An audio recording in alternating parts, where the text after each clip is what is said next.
If you have an interest in horses and love learning more about horses, the horse industry, teaching, or even managing your own horse business, then you're in the right place.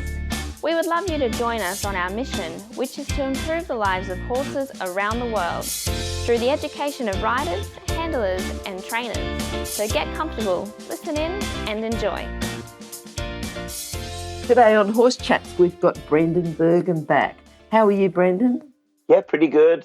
It's early here, so I'm a little bit not quite awake yet, but Oh, look, I appreciate you getting up early. What time is it there?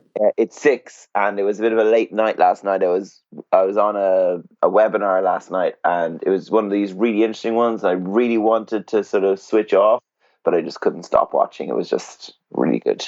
Okay. And Brendan, is it still dark? Yeah, it's coming light. Like I could probably ride in about 20 minutes if I really wanted to, but I don't yet. So look, I just think, I'm sure all of our listeners appreciate the time and the energy you put in, to get up early even and be doing these things. Yeah. Brendan, a couple of things. First of all, I've got to tell you that I used to brush my teeth with my left hand, when I was thinking about having straight horses. And after the last chat we did, I've been brushing my teeth with my left hand again, and it's hard. I haven't done it for quite a few years. Did you get toothpaste all over your face? Yeah, Because that's a common thing I get back when I say, oh, go brush teeth with your left hand. For the first few days, even getting the toothbrush into your mouth is difficult. Yep. So we think about how crooked we are, and we're trying to straighten our horses. Really, are we being fair? Yeah. What I wonder is, I actually haven't looked at something I'll write down here is there any research into handedness of riders and straightness of horses? Because I bet you anything, left-handed people, because they generally tend to be more ambidextrous because they live in a right-handed world, will have horses that are more naturally straight. But getting a credible sample size will be difficult for that too. Yes, that's right. I remember, when I first went to the UK, I was at Cravat Park, and Brian Young was there, the fellow of the British Horse Society, and he was an eventer, and he said that when he was, high up and competing at a higher level, he used to play tennis a couple of times a week with his, with both hands, but more so with his left hand. Yeah. So I think that's when I started using my toothbrush in my left hand, but I think along the years I've just forgotten about it. The other one to try is using your keys in a lock with your left hand as well. Yes. Even more awkward than a toothbrush because you just you're used to lining up with your right hand. And I remember when I was in college, we did a thing about handedness in one of my elective modules. And they talked about the way they would check out your left-handedness or right-handedness is they'd have you thread a needle. So they found a gender bias in that women thread a needle by putting the thread through the needle, whereas most men do something different. They put the needle around the thread, and it's something I hadn't realized that I do. But that's, if I'm threading a needle, that's what I do. I put the needle hole around the thread, whereas most women will put the thread through the needle. And it's interesting. Like, everyone thinks, oh, thread the needle is only sort of one way to do it. There's an act to it, but there's actually so many ways to do everything. It's just about understanding that is the case. And the gender, it's the only Olympic sport where the males and females compete equally. Yes. I would contest that in all Olympic sports we compete equally, but just not against each other. Okay, something to think about. Look, this rider reset, we're not going to get into politics, are we, about the Great Reset? No. Good. You did say it last time about, the rider reset, and I thought that's great, but I hope we're not talking about the Great Reset. We just want to talk about horses. We don't want to talk about politics. No, you're right. Absolutely. Tell us what the rider reset is. Okay. I suppose over the years I've come to the little bit of understanding of, you stand and you watch coaches, particularly young coaches or people who are developing their art, or they're maybe stuck in their ways, and you hear common phrases like heels down. And my thought on it is, if you're as a coach saying heels down more than 10 or 15 times in a session, you're probably teaching it wrong. Angelo Telton says a great thing about how horses learn. And he said, if the horse isn't learning in 3 tries, you're teaching it wrong or your timing is wrong. And I feel the same way about things like heels down or hands down. I think we have to get a bit bolder about creating devices to create a full body change. Because the reality is, for heels down, for example, it's usually linked with tip forward. If there's a heels down problem, there's usually a long reins problem, but it's actually not a long reins problem. And there's usually a consequence gripping through the hip and the thigh.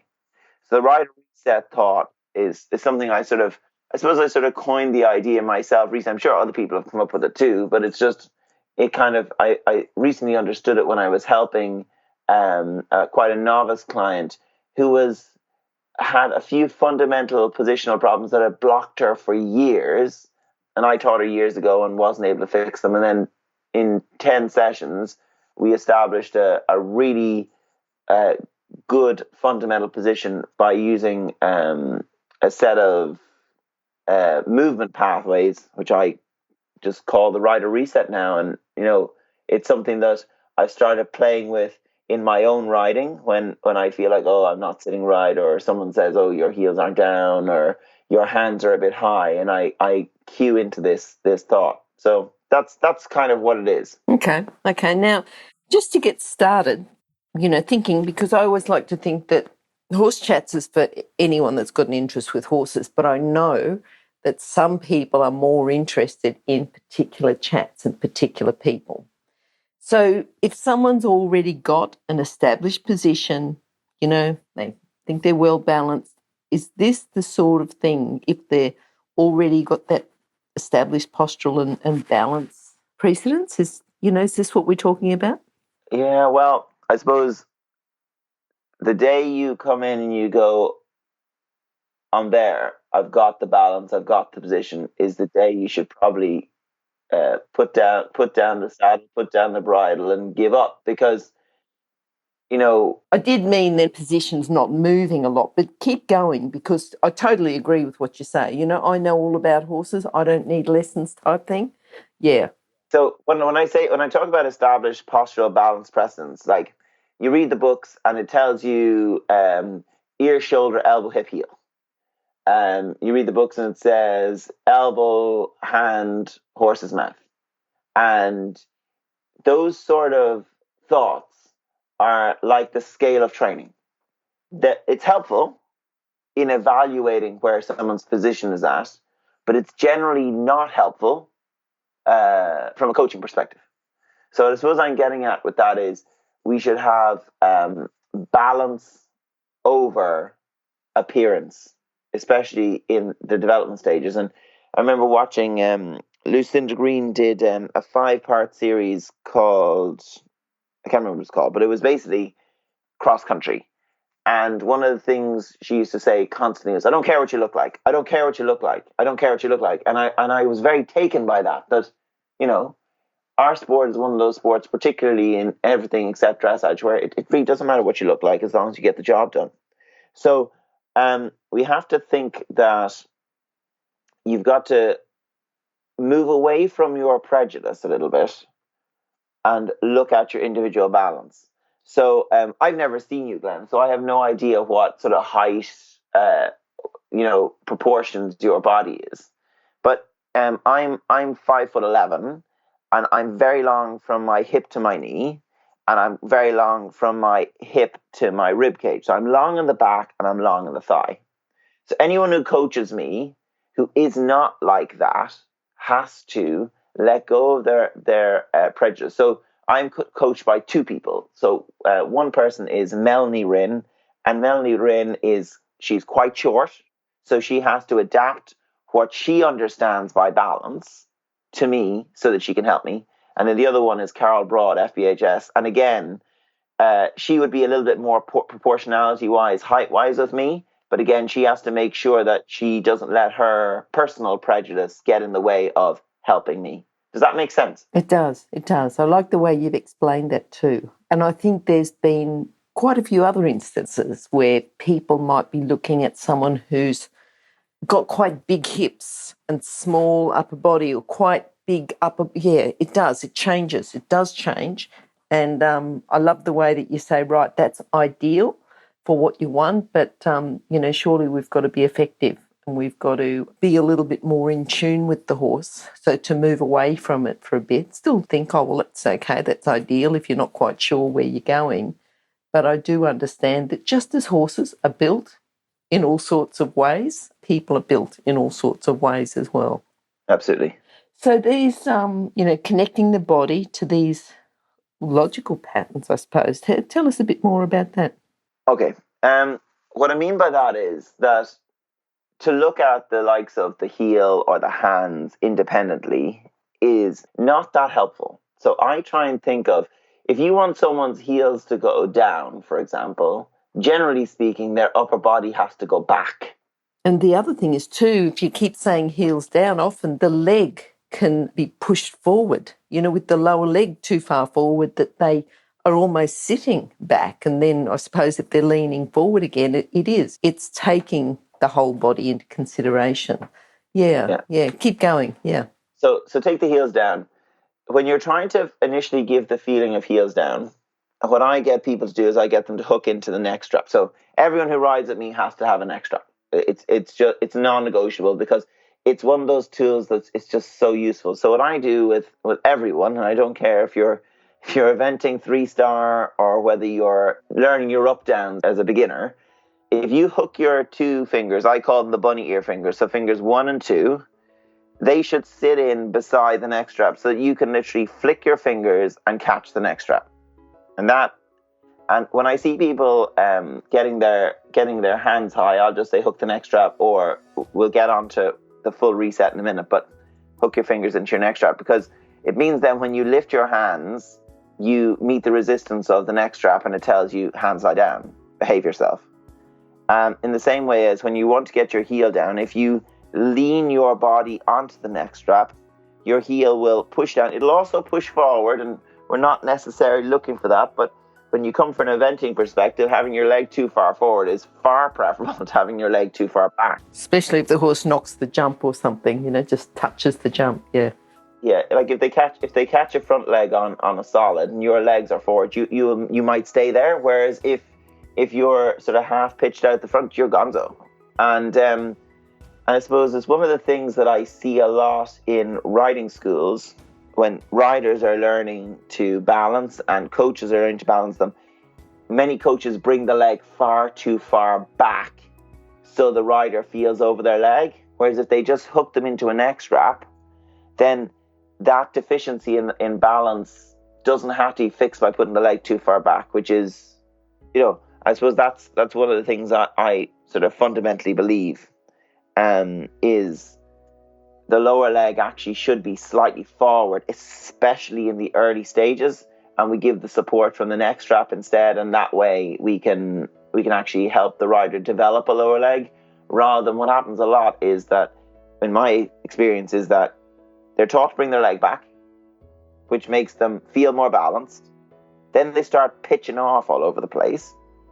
Then we teach them to put their leg forward, and now they're in a different balance. Whereas if you have them riding towards the same balance all the way through, it means that they have a better chance of getting it together. Yeah. So we're really looking at the body as a unit. Yeah, absolutely. And this is the thing is, I often think as well about people learning to tow a trailer, or as you guys call them, a float. Yes. A float.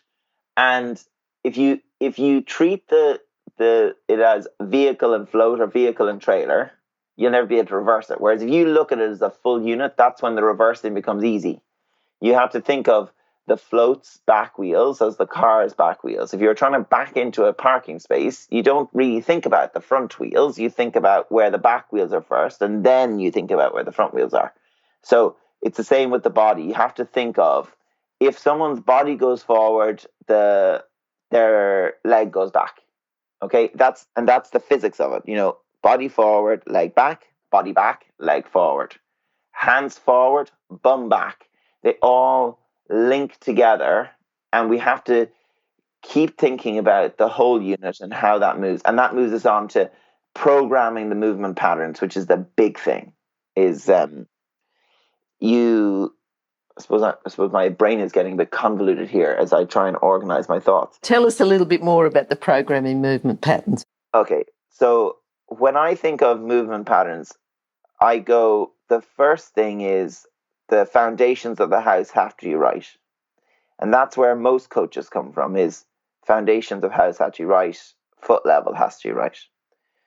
So if you get someone to lean on their neck strap, consciously push their feet forward, and not allow them to stand up, they'll come into a really good cantilever balance. Okay? Then what you do is you get them to do the same thing and then get them to stand up. Right? So that's the first movement pattern. Lean on the neck strap, push the feet, do it sitting down, then stand up. The next balance is you do the same thing. You get them to then stand up.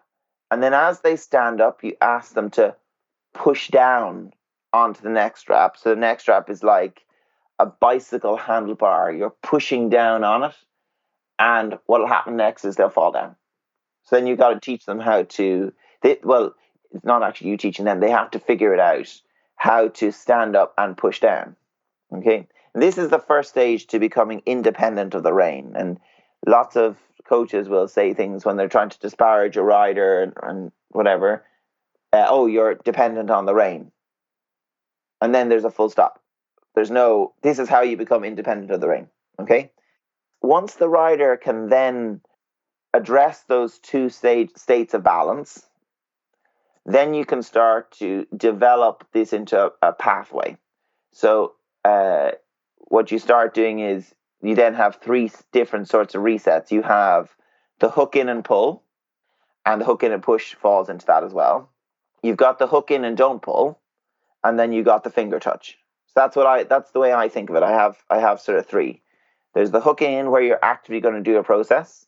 You've got the hooking in where you're doing it to cue up the feeling that you had as the start of a pathway. And then you have the touch your knuckle, which you'll do in your dressage test to try and make sure that you're sitting right. Okay. And I suppose that's the whole essence of the rider reset thought. And I suppose it brings us on to the tools for this. So the neck strap is an obviously really important one. And the other thing that I've been using lately for myself is a thing called a free jump collar. I don't know if you've seen them. Just explain it a little bit. Okay. The free jump collar goes on like a breastplate. So it's like an Aintree breastplate. So it goes around the front of the horse and clips onto the D-rings. And then it has two elastic straps that come up from that that have little sort of T's that you hold between your first and your second finger. Okay? So you're holding your reins and you're holding your two T's. And what it does is, anytime I'm a left-hand puller, that's one of my things, I like to pull on my left hand. When you pull on the left hand, the breastplate, the free jump collar, elastically pulls you back and says, no, don't do that. And don't do that. Because if you keep pulling, naturally it hurts your hands, but you don't pull on the horse's mouth. So what it does is it trains your hands to be down and quiet. And what it's done for me is it's changed the way my hands interact. And it's turned my hands into a more forward-giving hand, which I would never have gotten with any other tool. And again, I suppose it comes back to, as well, when you think about teaching jumping. When you start out teaching jumping, you get stuck with your distance. You go, one stride is 7 yards. I don't know what that meters. I don't work in meters. And when someone comes down and they can't make 7 yards, what most coaches say is kick. Whereas what we actually need to do is you need to change the equipment. So you need to bring it in a bit if it's likely going to be too long. So you just bring it in a bit. Same way as I'm using this free jump collar at the moment to tell my hands, lie down and behave yourself. And once my hands are lying down and behaving myself, so after about 15 minutes, I hook the collar up and I ride without the collar, and suddenly my hands are in the right place. And I'm all for using tools that help the rider. I'm also all for using tools to help the horse. So I'll sometimes put a tail bandage around the back of the horse I'll sometimes put a tail bandage under the horse's belly and different things, but that's for another talk, another day. I think people who are, I suppose I would say, too classical about things think that, well, the rider should just, behave and put their hands there. But, with the best will in the world, we only have a certain amount of random access memory in our head. So we have to sometimes supply another neural input to allow the rider to do their job better. Yeah, and I think you can have an ideal world too, but horses have got all sorts of history that they come to you with. Riders have got all sorts of history that they come to you with. And I think the tools that you're using, the idea is that you're using them as a temporary to help fix the problem. They're not to be used forever instead of. Because the other sort of analogy I use when people go, oh, God, well, why do you always use neck strap? And I go, well, why do you always use a seatbelt in a car? Yeah, it's the law, sure. But, you don't intend to crash. So it's the same way as, that's why you'd use other tools to help you, because, you want to make sure that if something does happen, you've got the stuff in place. Yep. Tell me a bit about alternative aids, the magic of alternative aids. Okay, so I suppose that came from Angelo Telton, FBHS, and I think he's a PhD now as well. And he, anyone who's listened to Angelo's chats will be familiar with he works and he trains horses onto what he calls a collar.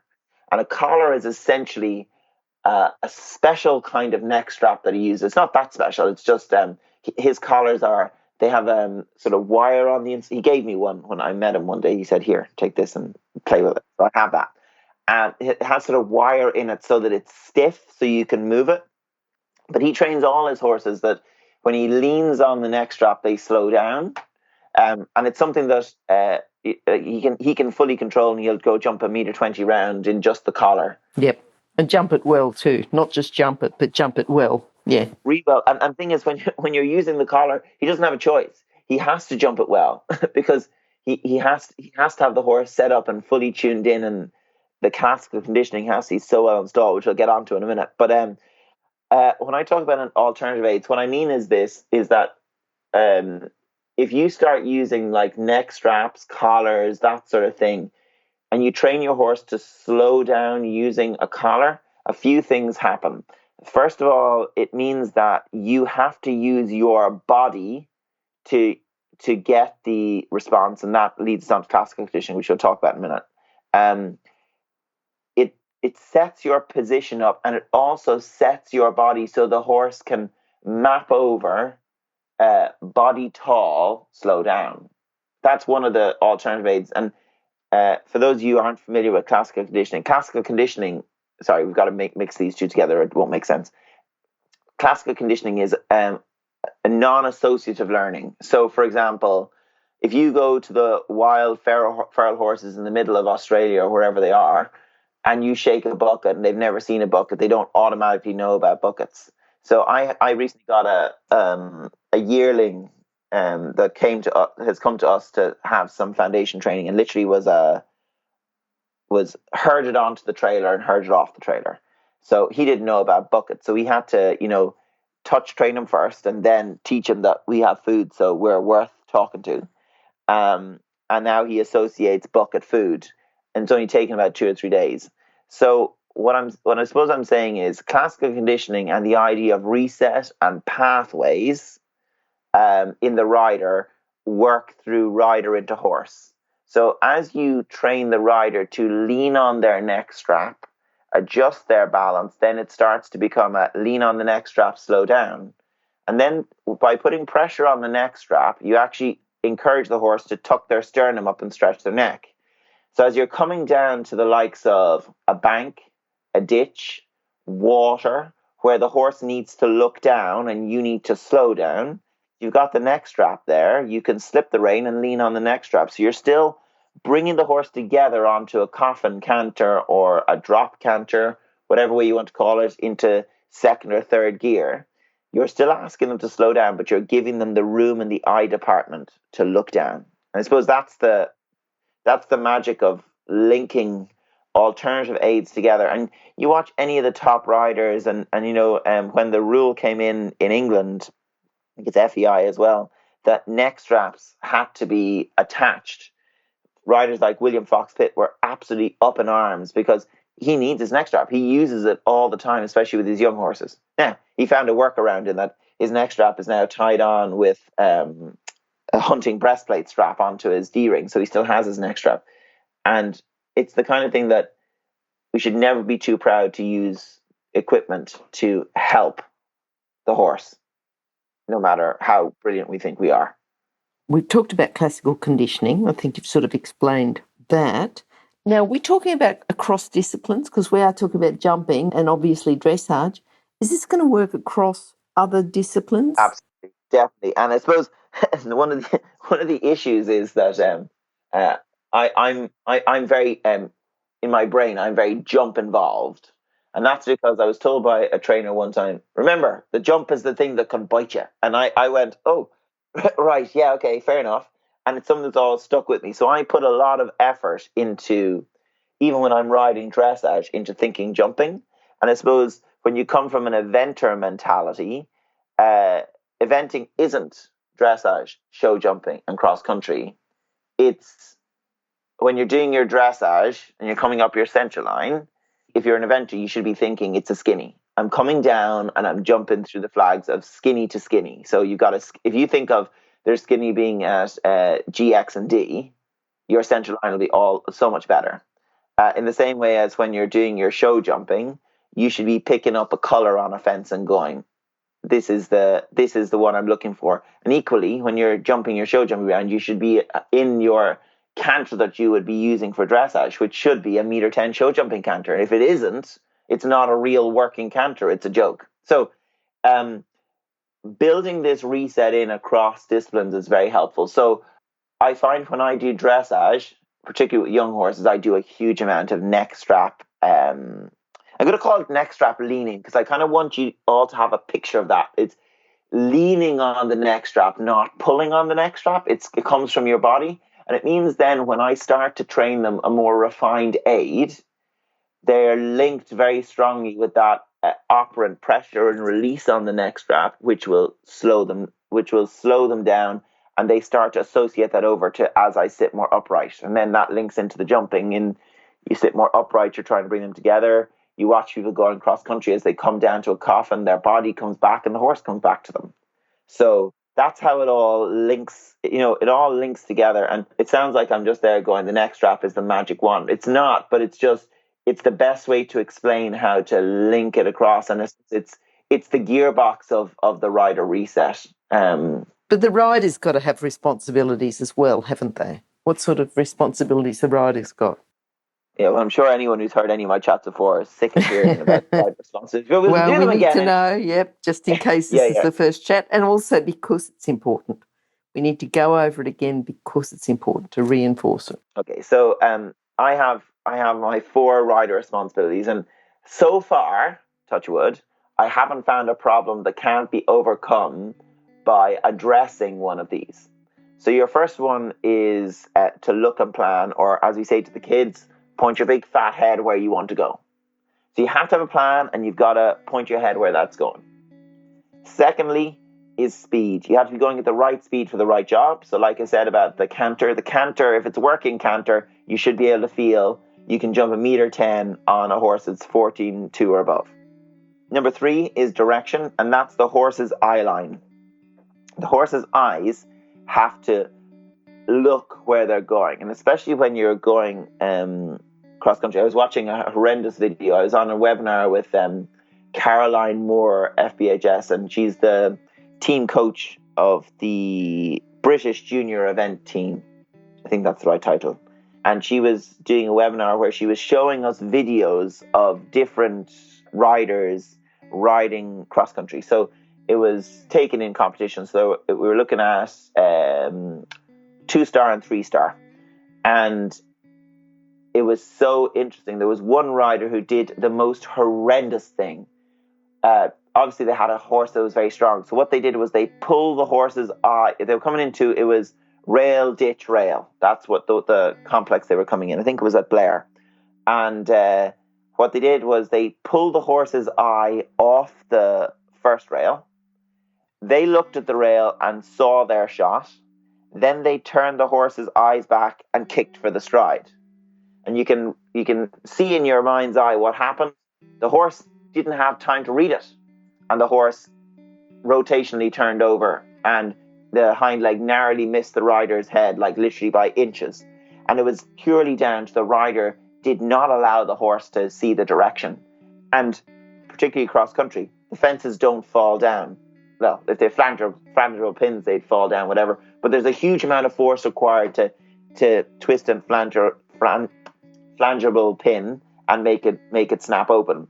So we have to make sure the horse can see where they're going. And the final thing is balance. And I suppose that's what we're talking about. That's where the rider reset button comes in.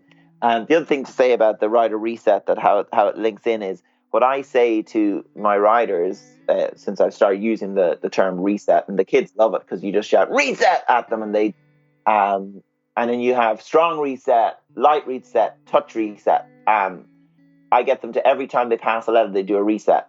And it makes, especially kids, it makes them very dexterous, because it means they hook into the next strap, they hook out of the next strap, into the next strap, out of the next strap. And you're programming that pathway for when they get in trouble. What they do is they hook the next strap. When they're coming into a jump, I get them to hook the next strap and open their fingers so that the horse can extend their neck, but they stay behind their hands. Because if you get someone to anchor into the neck strap and then say, when you're anchored into the neck strap, I want you to stay behind your hands, suddenly you've created this really secure rider that doesn't go pipping their body forward. So anyway, sorry, my thoughts are a little bit scattered today. It's all going a bit in all directions, but sometimes it's just like that in my brain. So I apologize if it's hard to follow. Oh, no, I think that's good. But why don't we, if you've done that, why don't we just evaluate the process? How could we evaluate the process of the rider reset? Yeah. So again, we come back to, I have this framework that I use, and it's framework pinched from other people. And, I always think of learning as it's a process of theft, where you steal the useful stuff from people and then you recombine it into your own thoughts. So we've got I have 4 sort of boxes that I evaluate with. So the first 2 boxes come from William Micklem, FBHS, and they are the constants and the variables. So the constants are, and these are to do with the horse, these ones are acceptance, calmness, forwardness, straightness, and purity. And the variables are next: direction, speed, impulsion, balance, and timing. And if you think about those, they link in with the rider responsibilities. Williams has them all separated out so you can have the individual components, whereas I've sort of pulled them together because for me it was too much. I had to have them a little bit closer boxes. Then you've got the scale of training: rhythm, suppleness, contact, impulsion, straightness, and collection. And we have to have that in there, even if it's only an evaluation tool. I find, Christoph would disagree with me, but I find that the scale of training is not that helpful for training. It's very helpful for evaluating where we're at, but as a training tools, improve your suppleness doesn't really mean a lot. Improve your contact doesn't mean a lot. Whereas, improve your calmness and acceptance means quite a lot to me. It resonates with me. And then the final thing is the shaping scale, which comes from I suppose Andrew's research, and before Andrew it was used in dog training long before that. Is basic attempt, obedience, rhythm, suppleness, contact, and proof. So that's kind of adapted from the canine world, which is, I suppose, they were the ones who initially started using a shaping scale, and Andrew's beautifully adapted that to the horse. And I suppose I constantly come back to my academic horse training books and my equitation science books, and I have Christoph's book on order. So the next time I talk to you, it's coming from England though, and with Brexit, who knows when it'll come and how much it'll cost. Okay. Hopefully, by the time I talk to you again, I'll have read a bit of Christoph's book. At the moment, I'm just stuck listening to his chats, which are very good, but I want to see it written down too. Okay. What you said before about stealing information from people and putting together and then that way you see what works, and you're always, because you and I are both going to go to exactly the same workshop, both see exactly the same things. You're going to get something out of it. We'll both get something out of it. But what I get out of it, what I remember, is going to be slightly different to what you do. So I think we've just got to keep getting all this information and mash it around and talk about it, and because it's all important information. And I think someone's going to be listening to this chat and they might pull out different information. Then the second time they listen to it, they might pull out something else. So again, it's not just saying, right, learn this and remember it by heart. It's, here's some more information, and this is more information. And a year later, you might listen and go, oh, I'm ready to receive that information now. So I think it's very important to keep rehashing. I'm a bit of a learning junkie. So like I will go, I'll listen to Christoph Hesse's podcast, and then I'll listen to it again. And by the time I'm sort of finished listening to it, I'll have listened to it about 5 times. And because I'm very taken by something John has said to me when I started working for him years ago. I worked with him for a few months, and he said, remember, there's nothing new under the sun.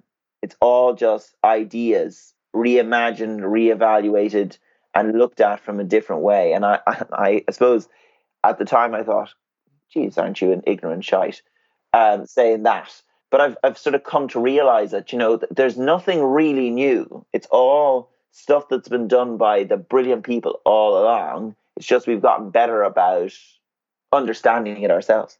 Totally agree. Yeah. And John is brilliant. Like, and please keep harassing him onto chats, because I eat his chats, and I'm always waiting for the next one. For those of you who don't know, John has done like, is it 20 chats yet? Quite a few. Yeah. Yes. And they're just so insightful, and they come from such an amazing place of experienced feel. I'm spellbound listening to them. Yep, for sure. Brendan, if people would like to contact you, what's the best way? The best way to get in touch with us is to get onto our website, which is berginequine.com, and then all the contact details are there. We're also on Instagram and on Facebook and all the rest, but it's all on the website, so that's the easiest way to work through to us. Yep.